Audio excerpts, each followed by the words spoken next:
Hello, gentlemen, and happy Thursday.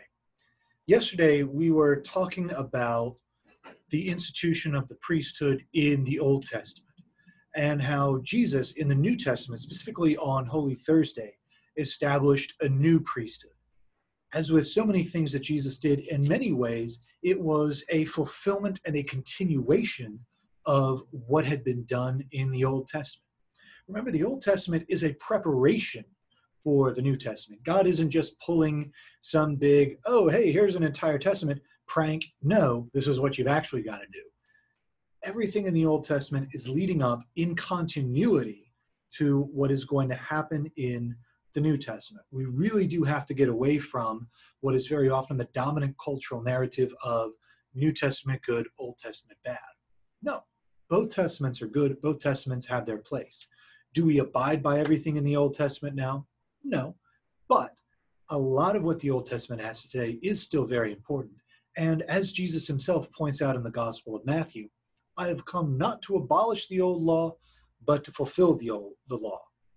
We balance this out with Paul's admonition in Romans, among other places, when the perfect arrives, the imperfect passes away. So what this means is some elements of the Old Testament have been perfected and have been brought to their natural fulfillment. Other elements, the imperfect elements, have indeed passed away.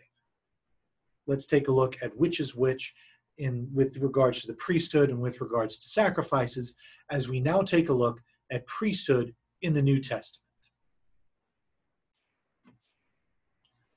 When we take a look at the new priesthood established by Christ, one of the things I hope you remember from previous theology classes is that every sacrament in some way was established by Christ himself, and the priesthood is no exception. Holy Thursday is the foundation of both the Eucharist and the priesthood, so that when we commemorate that day in the Triduum, we are saying this is when Jesus established the Eucharist, and this is when Jesus established the sacrament of the priesthood. Why is that? Simply from his words, do this in remembrance of me. Two things occur here.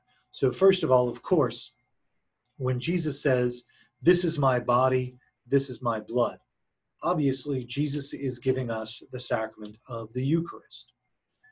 When Jesus says to the apostles, do this in remembrance of me, this is his establishment of the priesthood of the new covenant.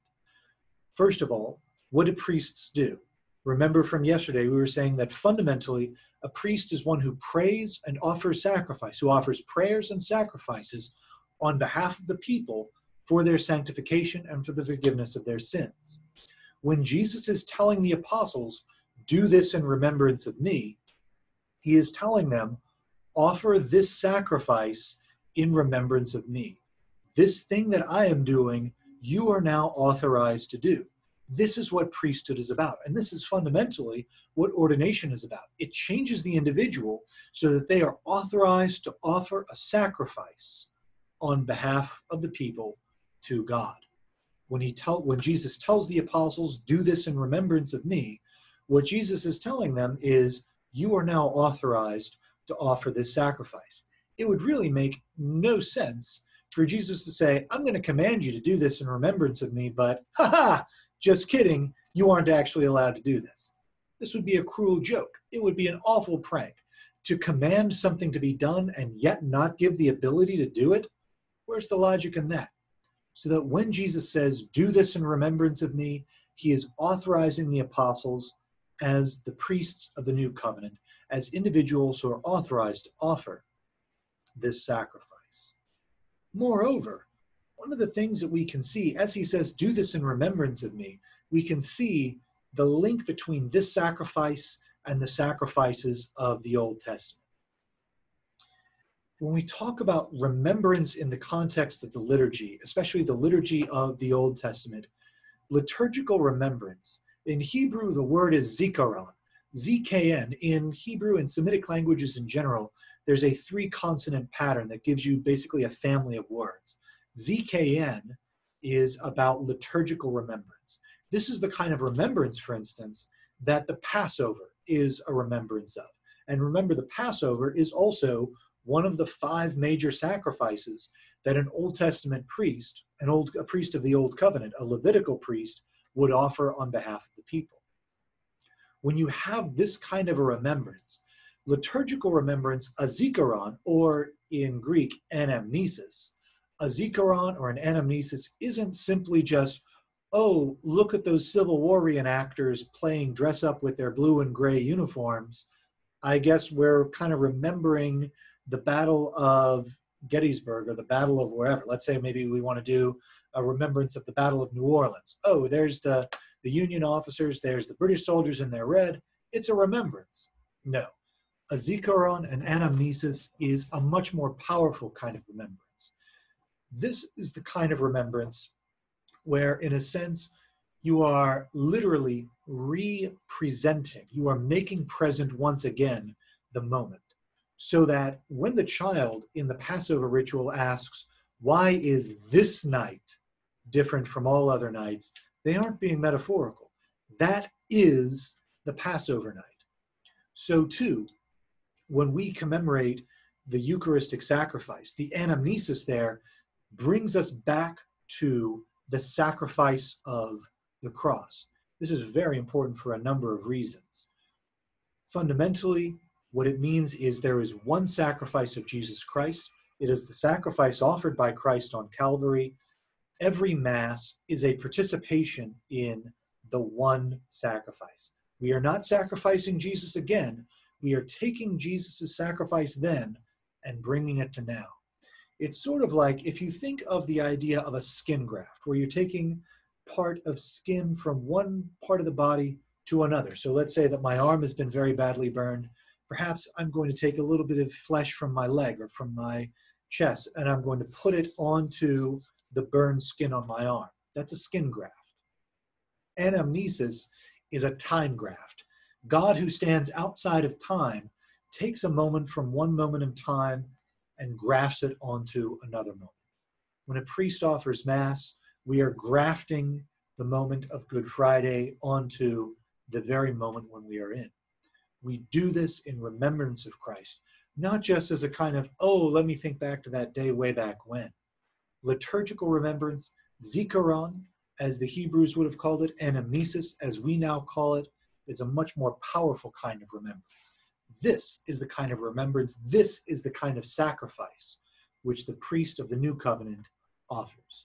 And we see here an image of Jesus offering the Last Supper from Mel Gibson's The Passion of the Christ. I'm going to include a video of that down in the description below. The person who put that video together then decided to tack the resurrection onto the end scene. Take it, leave it.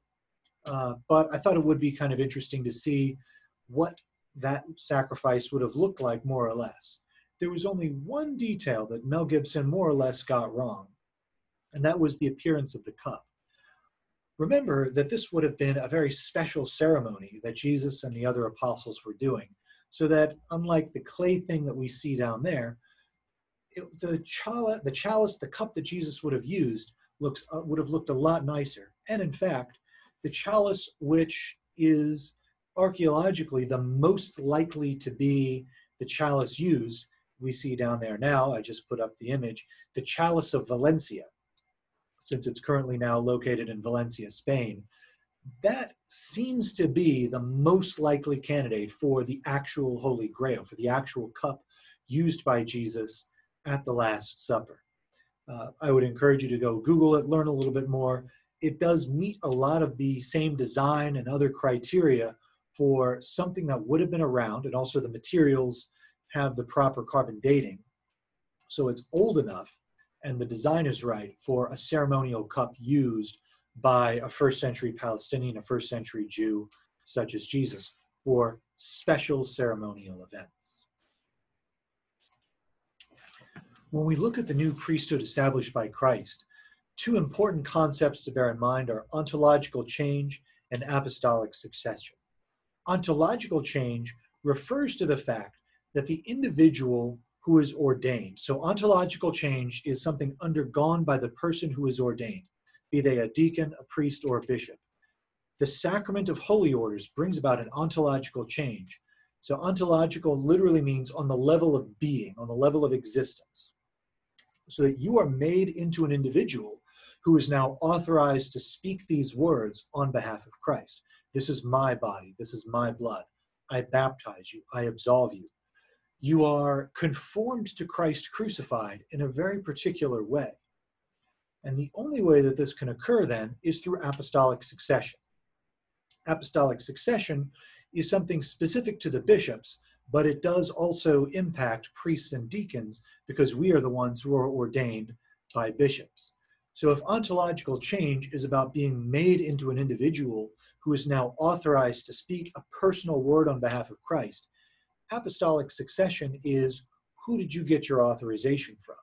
So Jesus authorizes the apostles. The apostles in turn authorize their successors, who authorize their successors, who authorize their successors. And those successors to the apostles, the bishops, in turn allow other individuals to share in their ministry in certain limited ways, so that we say the bishops have the fullness of priesthood.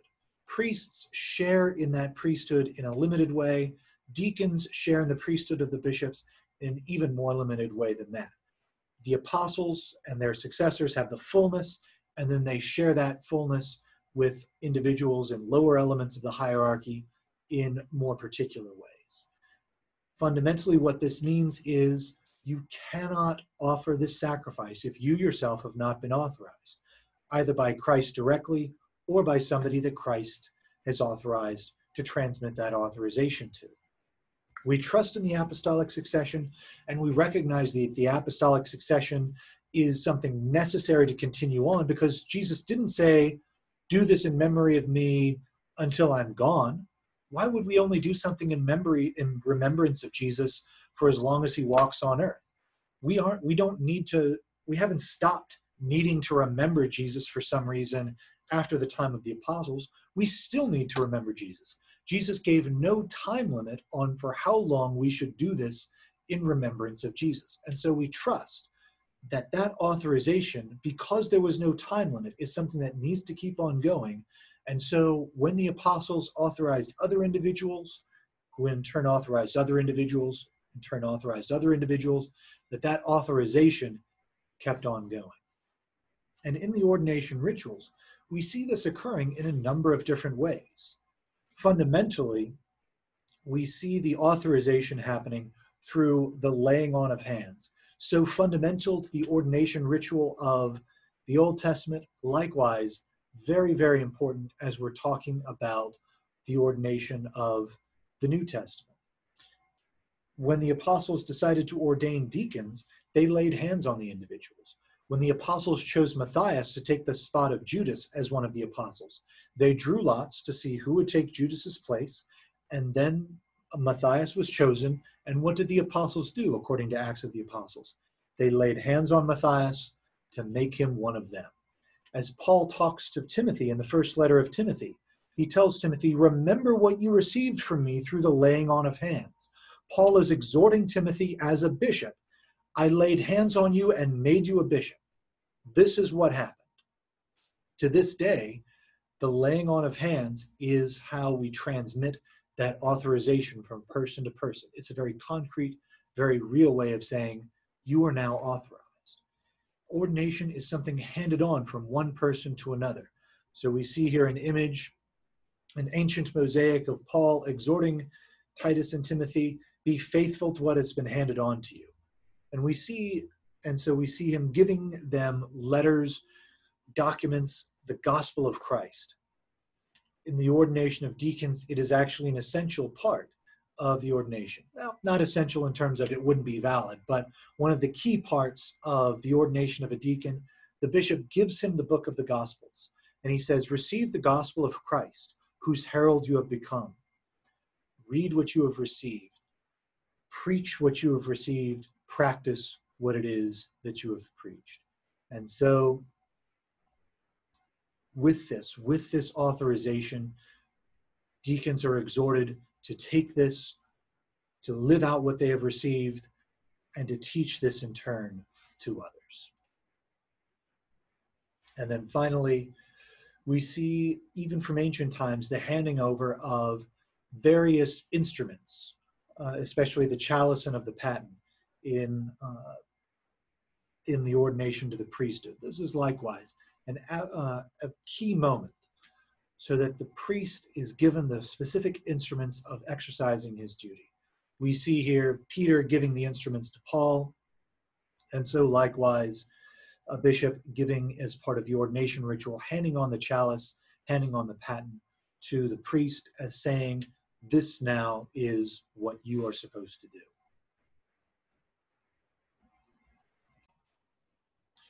With this new priesthood established by Christ, with this new way of sacrificing, priesthood is now tied not to a tribe, but to conformity with Christ, the new high priest. And the letter to the Hebrews actually does refer to Christ as our new and great high priest. Therefore, since we have a great high priest who has passed through the heavens, Jesus, the Son of God, let us hold fast to our confession. And we see here two icons of Christ, the high priest, Jesus attired in the manner of a Western high priest, and what a high priest or a bishop would look like with our Eastern Catholic and our Eastern Christian brethren.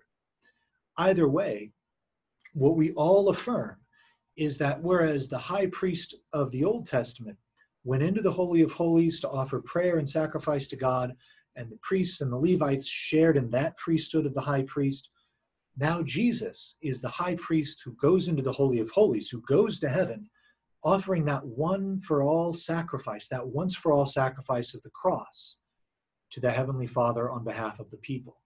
So now, what every priest does in turn, we share in the priesthood of Christ, and we offer the one sacrifice of Christ on behalf of the people. This is one of the interesting things. I'd mentioned there were things that would remain the same and things that would pass away. In the Old Testament priesthood, the priesthood of the Levites, there were two things that have passed away. Number one, priesthood tied to one tribe. Number two, instead of a multitude of sacrifices, sacrifices for a woman who was just given birth to a firstborn, sacrifices for a sinful priest, sacrifices for a sinful nation, the twice daily sacrifices offered in the temple. Now, there is one sacrifice. It is the sacrifice of the Eucharist, where everything revolves around. Lesser sacrifices have all been consolidated into one sacrifice offered by people who now are conformed to Christ, the high priest. This in turn mirrors the non-tribal membership in the church. For the people of Israel to be part of God's chosen people, you had to be a member of a tribe or initiated in some way into one of these tribes. With the church, there is no longer tribal membership. And so, in turn, priesthood is no longer tied to one particular tribe. Priesthood is open now to any man who wishes to stand in the place of Christ and offer that sacrifice, sharing in the priesthood of the one Christ, the high priest, mediator between man and God. And just as Jesus is priest, prophet, and king, so too now are all priests, and in fact, all believers. Through the new covenant, all of us are made priest, prophet, and king, mirroring, imitating, and being conformed in some way to Jesus, who is priest, prophet, and king, all rolled into one. And this is going to be something that we talk about in a little more detail next time around. When we talk tomorrow, we're going to talk about the priesthood today, and specifically, what does it mean to be priest, prophet, and king, to exercise the offices of sanctifying, of teaching, of governing. We're going to talk about what that means for the ministerial priesthood, which is people who have been formally ordained, but then also for the royal priesthood. Remember, God intended to make all of us a nation of priests. The church is the fulfillment of that. All of us now, in some way, are priest, prophet, and king, just as was always intended from the Old Testament onwards.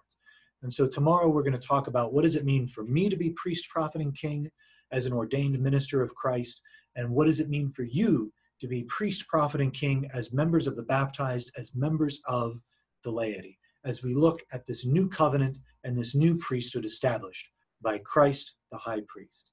Have a good day, gentlemen, and I'll see you tomorrow.